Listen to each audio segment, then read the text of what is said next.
ক্যালিফোর্নিয়ার ওয়াইল্ডফায়ার আসলে এটি গুজব না অন্য কিছু? আপনারা কি জানেন গত কয়েক বছরে ক্যালিফোর্নিয়ার বনফায়ার কতটা ভয়ঙ্কর আকার ধারণ করেছে? হাজার হাজার বাড়ি পুড়ে গেছে, জীবন হারিয়েছে মানুষ এবং পশু পাখি। কিন্তু কেন বারবার এই আগুনের ঘটনা ঘটছে?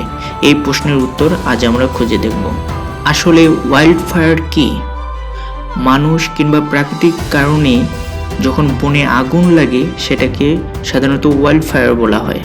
প্রথমত, ক্যালিফোর্নিয়ার জলবায়ুতে খরার প্রকোপ খুব বেশি। দীর্ঘ সময় ধরে বৃষ্টি না হওয়ার কারণে গাছপালা এবং মাটি শুকিয়ে যায়। যখন গরম বাতাস প্রবাহিত হয় তখন সামান্য স্ফুলিঙ্গ বিশাল আগুনে পরিণত হতে পারে। দ্বিতীয়ত, মানুষের কার্যকলাপ এই আগুনের জন্য দায়ী। সিগারেটের টুকরা বা ক্যাম্প ফায়ারের কারণে অনেক সময় আগুন লেগে যায়। এমনকি বৈদ্যুতিক তারের সমস্যা থেকেও এই আগুনের সূত্রপাত হতে পারে। এছাড়া প্রাকৃতিক কারণ যেমন বজ্রপাতও ক্যালিফোর্নিয়ার বনফায়ারের একটি বড় কারণ।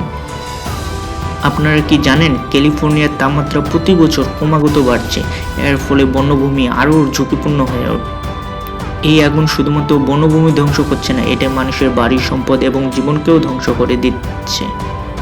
পরিবেশে ধোঁয়ার পরিমাণ বেড়ে যাচ্ছে, যা স্বাস্থ্য সমস্যার সৃষ্টি করে। এই আগুনের কারণে হাজার হাজার প্রাণী তাদের বাসস্থান হারাচ্ছে। এটি শুধু ক্যালিফোর্নিয়া নয়, পুরো পৃথিবীর পরিবেশের উপর প্রভাব ফেলছে। সুতরাং ক্যালিফোর্নিয়ার ওয়াইল্ডফায়ার এটি একটি গুজব না, এটি প্রাকৃতিক কিংবা মানুষ সৃষ্ট কারণ। প্রতিটি আগুন আমাদের জন্য একটি শিক্ষা। আমরা যদি সচেতন হই এবং পরিবেশের প্রতি যত্নশীল হই তাহলে এই ধরনের বিপর্যয় রোধ করা সম্ভব।